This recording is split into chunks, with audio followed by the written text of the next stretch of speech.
My name is Murdoch and I went to Vanier. What can we do to help someone that is upset? Thanks, Murdoch. That's a really good question. So we think in Ready to Learn schools that having relationships built that are strong and understanding and compassionate between the school staff and the students is the number one way to help kids avoid being upset to begin with.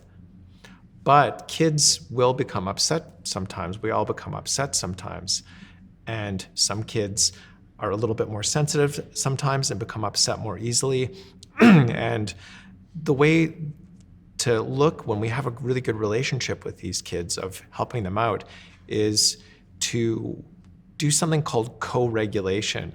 And that sounds really complicated, but what that means is it means kind of noticing the way we're feeling when that child is upset. And if we're feeling like we're getting a little bit upset as well, doing something to start with that's kind of calming ourselves, noticing how we're calming ourselves, and then our calmness and our expression of how we accept that child and how we want to help them is going to be something that actually helps them calm. Because when a child becomes upset, there are two things that can happen. They can either have their heart rate increase and they can get ready to fight or run away from a situation. It's called fight or flight. Or they can do the kind of an opposite situation where they go inside themselves to retreat inside themselves and kind of shut down.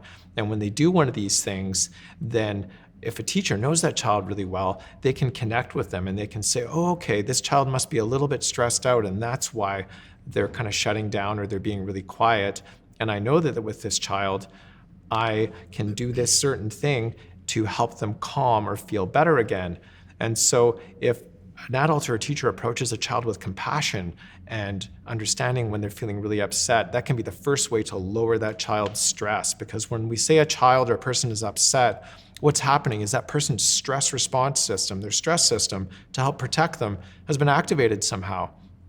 And people can't help having their stress systems activated. It just is something that happens to protect us. And so when that teacher or that EA or that administrator sees that a child is upset, they can go in and they can speak a certain way, maybe with a soft tone of voice, and kind of be beside that student, and hopefully that will help calm the student. And what the teacher or the principal or EA are trying to do is they're trying to speak to the part of the brain that is struggling the most at that time. And when somebody is really stressed, that person is actually not in their thinking brain. They're actually in a part of their brain called the survival brain, which is really primitive. And you can't really talk to the survival brain.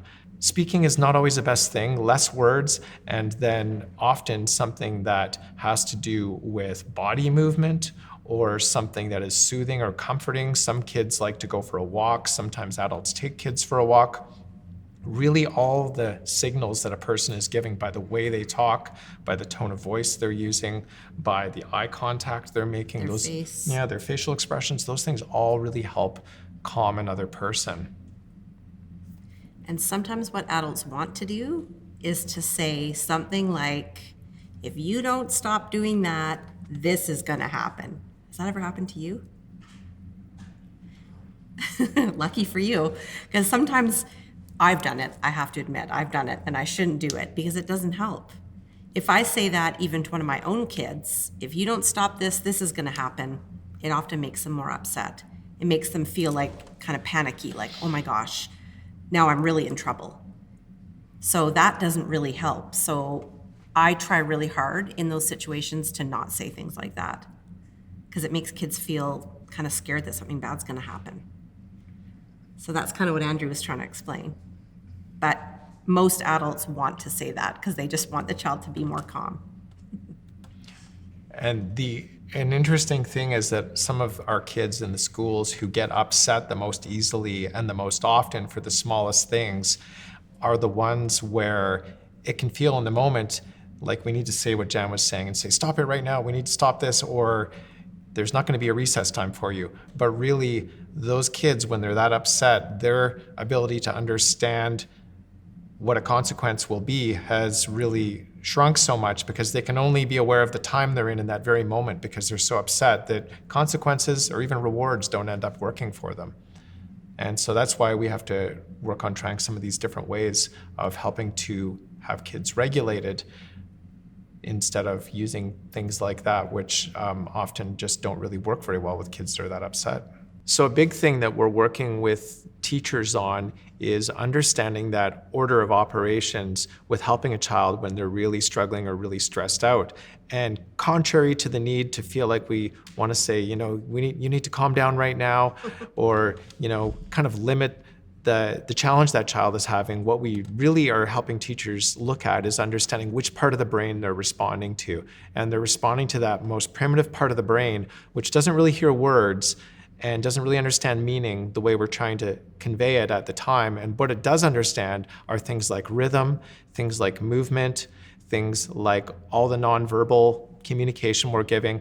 And so if teachers can approach a child who's struggling with the sequence of regulate the lower parts of the brain first, and then have a relational connection back online, have that connection with the child, and then when those two things happen, the reasoning or the thinking comes after. Why did this happen? Like what was making you struggle so much? So it's regulate, relate, and then reason. And that's a core part of the model that we're working with teachers and schools on. Why are relationships so powerful? Relationships are actually the base for all learning and all the things that happen as a young child is growing up. Another way to talk about relationships is thinking about attachment, which is that really strong connection that kids have with whoever's caring for them when they're little. It could be their mom or their dad or an auntie or a grandma, but whoever's that one person that's really special to that child builds attachment. And what happens when you're a baby is that the baby doesn't think this because the baby's brain isn't working like that yet. But a baby will feel cold or hungry or need their diaper changed or they need something. So they'll make some kind of noise, they'll cry, they'll grunt, and the caregiver, the parent, will come and help soothe the child and they'll rock them. And that happens over and over. Have you been around a baby before? They take a lot of work and they do those things a lot.